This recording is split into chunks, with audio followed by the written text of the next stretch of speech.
And his poop is a symbol for something, surely. It takes surprise butt sex to a whole new level. So Hag Beast, aka his mom, hello. Today I am overcoming a hurdle. There's been a few books that I have seen around that I have just avoided like the plague. It wasn't even the descriptions of the books. It was just the combination of the title and the cover and the fact that I knew these were extreme horror books was enough for me to avoid them. I was scared. I didn't want to read them. Based off of the information that I had at a glance, I was like, oh, this is gonna be too much. And I was like, you know what? Enough is enough. I'm going to take these books and I'm going to show them who's boss. And guess who it is? It's me. Look at me. I'm the captain now. That was me to the books. That was me. They're not going to be standouts, or they're just going to be run-of-the-mill extreme horror to some people. But for me, for the things that I am sensitive to, it just... Ooh. The first one I want to start off with is the one I was the most afraid of.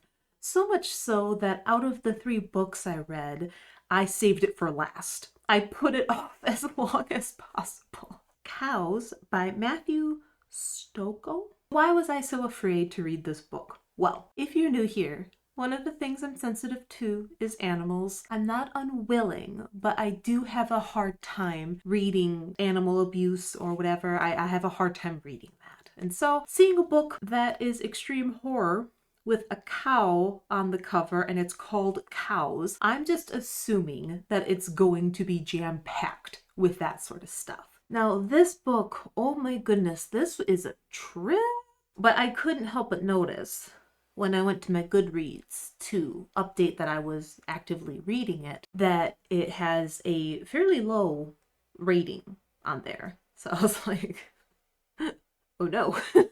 This book is about a man named Stephen. Stephen is 25 years old. He lives with his mother and they have a dog that just goes by dog who is paralyzed from the back legs. What he needs is like a little wheelchair, but he doesn't have one. So he just kind of has to drag his hind legs around when he goes about. Stephen gets a job at a slaughterhouse where they slaughter cows. Based off of this description, you might think that this is a relatively normal book. Let me put those thoughts to rest. This is not. This is more of a fever dream type book. And to be honest, it's confusing at first because so many things that are so far out there are happening. The reactions are very underwhelming. People are being real weird. I was reading this and I just felt kind of thrown off by that. I didn't know what was real, what wasn't real, or is he mentally ill, or is he high, is he hallucinating? I didn't understand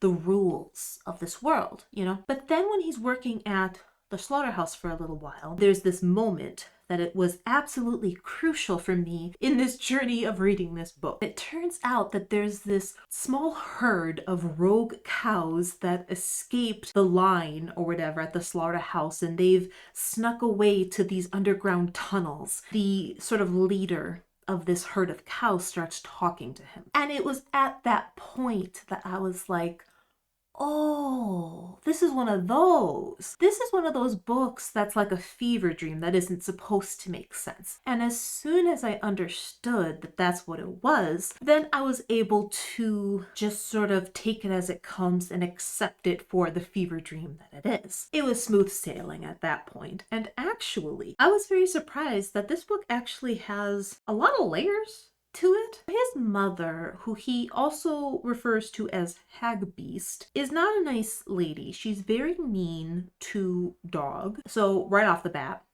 don't like Hag Beast.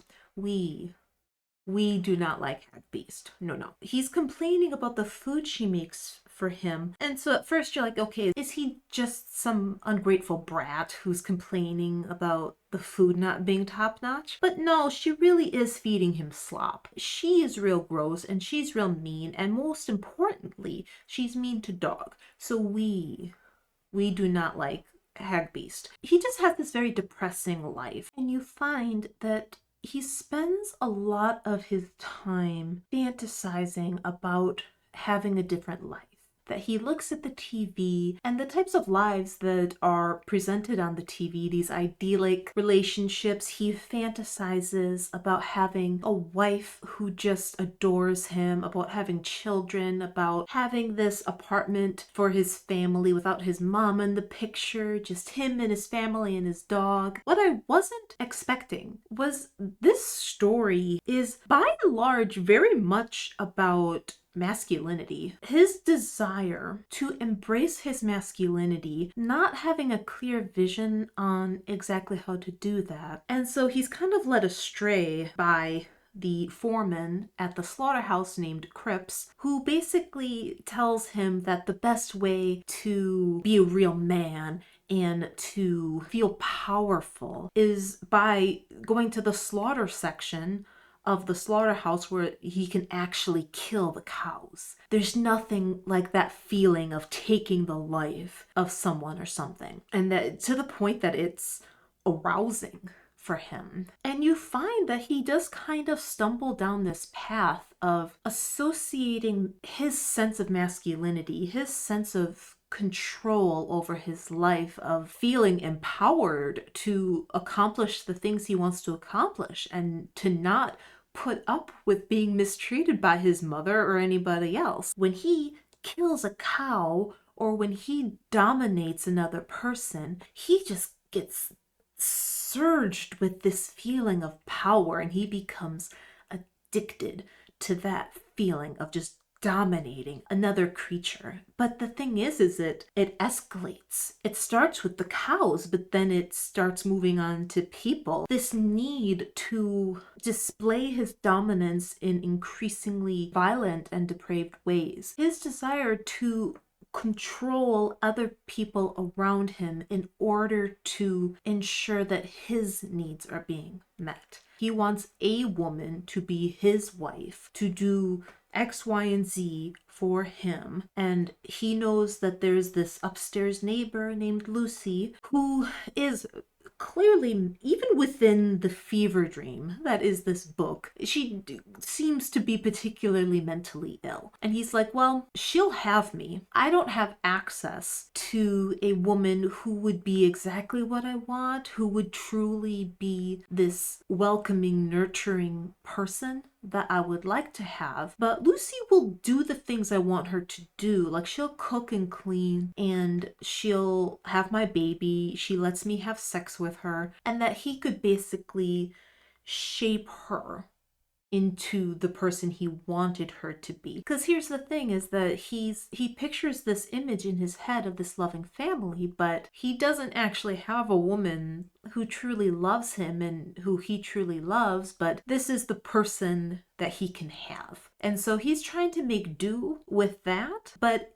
it really isn't that surprising that it's not going smoothly because they're missing that crucial element to things. And the whole narrative about him being able to talk to the cows, there's a reference how emasculating it is for the cows to have to stand in line and watch the other cows at the front of the line be slaughtered. They just have to sit there and watch, but when the time comes, they have no choice but to just move up in line, and how emasculating that is for them. And I'm like, okay, there seems to be a lot of, like, the cows aren't the cows. The cows are clearly, to me, meant to represent weak-minded people who want or need to be led, that you get the right leader who will tell you what you want to hear and will let you think that you're being empowered, when in reality, they're the ones who are just controlling the narrative. An interesting element of this was written back in 2013, but it really made me think about some of the men that we have in the public sphere that are trying to portray themselves as role models for young men. How they do that by this exact thing, by acting as though they're giving them the tools to be self-empowered, when really all that's happening is that they're pulling the strings to get them to do what they want to do. You can be your own man. You can attract any woman you want. You can be rich. Just buy my program. It's very manipulative, but they sell it so well. There's this point where Stephen is trying to be the leader of the cows, and it's very much a similar thing of just telling them what they want to hear, that they can be in control and they can be empowered as long as they follow his lead. Strangely fascinating. Like, this book is nothing like I thought it would be. That being said, is there depictions of animal abuse? Oh my goodness. Yes. Is it hard to read at points? Holy shit. Yes. A lot of bodily fluids are happening. The real weird shit going on between him and his mother. Oh, there's a scene where, and this is before the cow started talking to him, so I was not completely on board with the fever dream that is this book yet, so I was just very confused. The first time that Stephen slaughters a cow, it's supposed to be this big moment because Cripps is building this up, that this is going to change your life. The feeling of power and control that you're going to have when you take the life of this big animal. Like, it's going to change your life. It's going to change your life and your whole perspective. You'll be a new man. When the time comes and he's getting ready to do this, Cripps, the foreman, starts to fuck him in the ass. And so I was just like, looking back, I'm thinking about this and I'm like, okay, this man is telling him, you kill this cow. You show this cow who's boss. You're going to be so powerful. And then when he's getting ready to do that, he starts bending him over, right? And Stephen just lets him do it. And so when you really think about that, this man is selling him that this experience is going to make him powerful and in control. And then even when he's doing that, Stephen still believes that he's in control. He believes what he was told, that he's about to be in control and he's able to dominate this cow, but clearly from the outside, he's not the one in control here. But he doesn't see that. You get what I'm saying? I feel like there is actually a lot here, and it's probably a little hard for some people to be willing to sift through all of the gross descriptions and the weird sex things with the cows and stuff. There's a lot of weird stuff, but this book is truly a commentary on what does masculinity truly mean? How do you showcase and embrace your masculinity? What sort of responsibilities comes with that? What is initially thought of as embracing your strength very quickly becomes embracing your anger and your rage. Being in control very quickly becomes controlling others. It's this downward spiral. Actually fascinated by this book. Oh, with the cow. I love you. I love you, thank you. What kind is it? Chocolate hazelnut. Oh, thank you. Love you. I love you.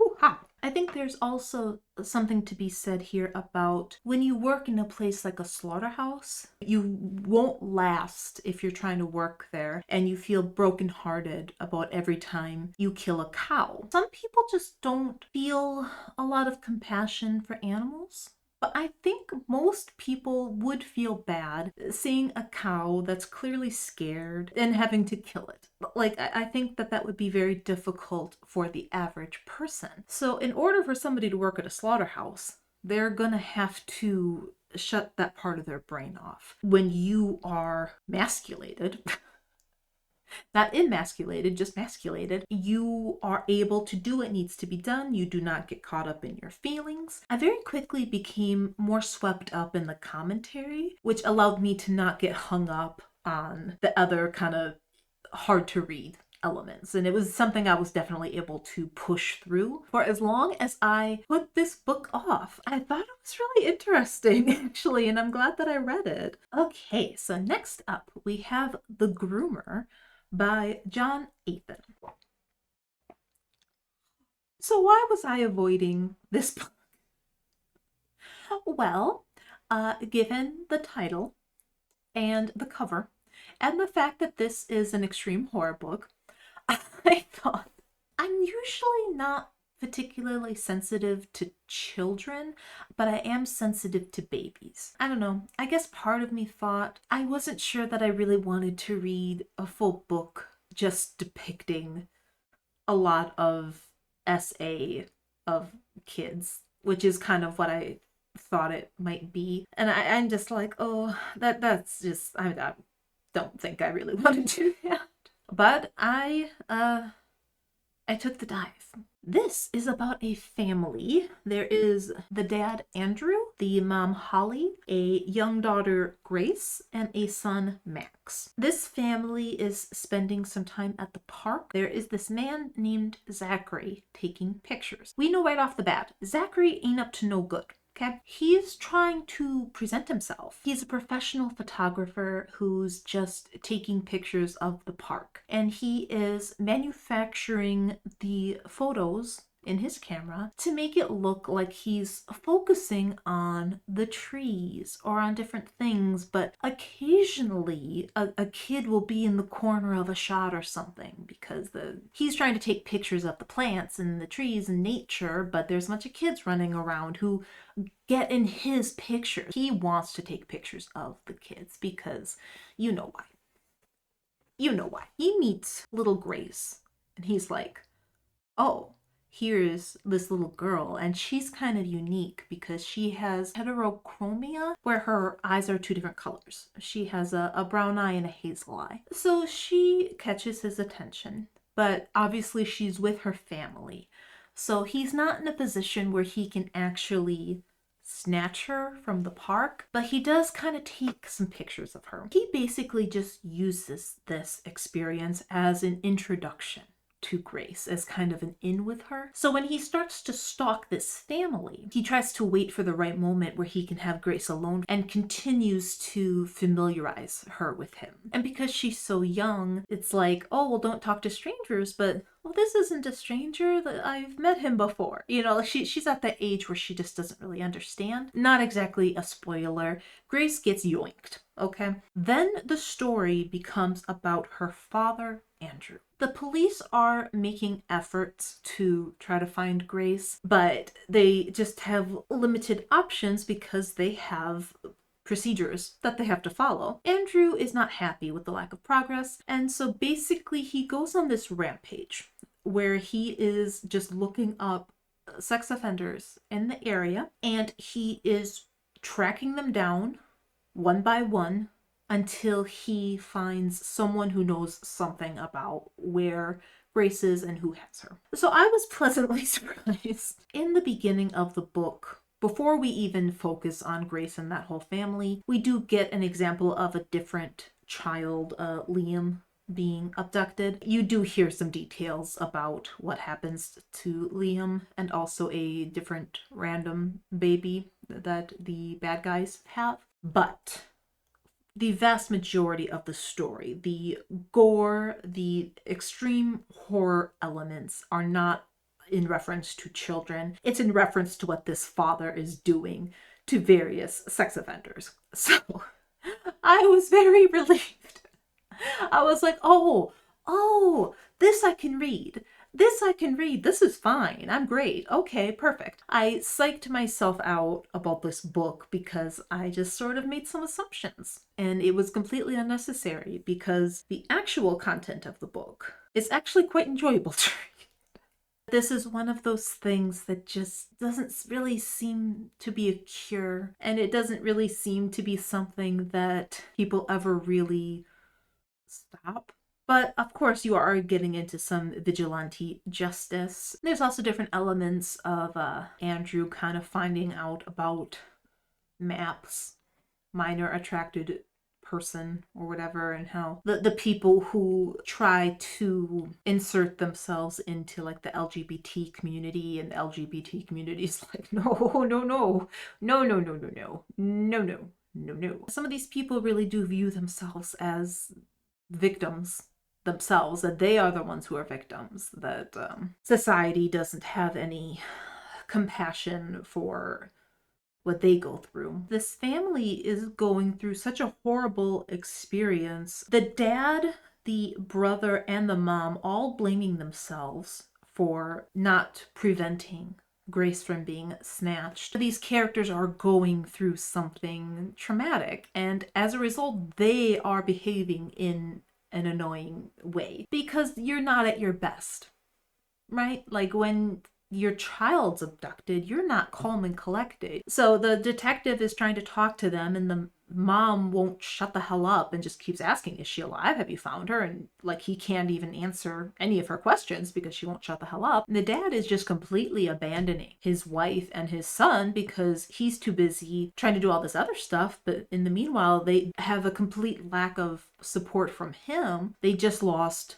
Grace and don't know if they'll ever get her back. And right now they don't even have their dad or their husband. Max thinks that his dad hates him because he has just avoided him. Dad's avoiding his wife and his son because he feels ashamed. He feels like he can't look them in the eyes after what he allowed to happen. I did think it was kind of funny. We get closer to the final showdown, so to speak. There's this juxtaposition between the violence that is happening with the fact that in the background there's classical music playing in the house. The outward appearances of these people who are actually very, very ugly inside. The hardest parts of this to read were the few stories. There's the little boy Liam in the beginning, and there's other examples. Zachary is the face of this group, but he's not in this alone. The handsome, approachable guy who goes out and lures kids, but there's different people behind the scenes who are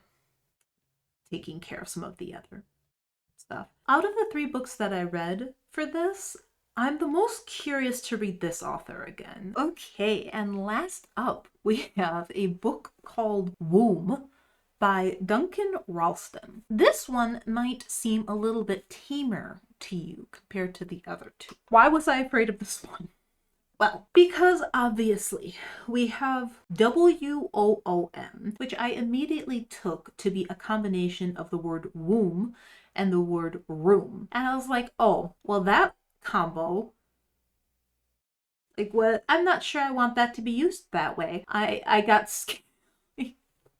I got scared on what the fuck that meant. For who? I didn't know exactly where it was going, but I knew that I felt confident that it was a womb room, you know? So this takes place at the Lonely Motel in room number 6. And it turns out that room number 6 has quite a history that has taken place there. We have a man named Angel. We have our escort, Shyla, and he makes it very clear when he orders her that he wants a big lady, specifically.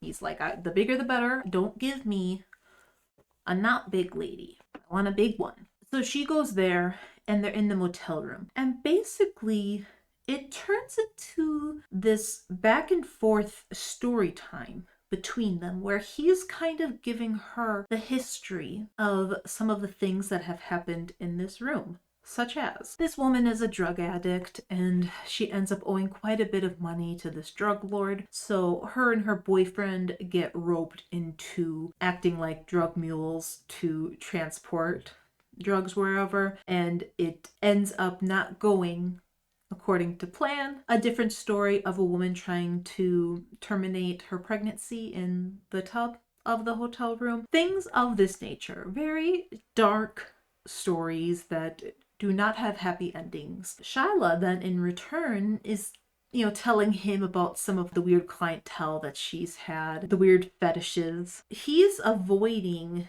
any real personal intimacy with her. You get the impression that he is not actually attracted specifically to big girls. And so it's not really clear in the beginning why he requested a big girl, although there is some stuff happening.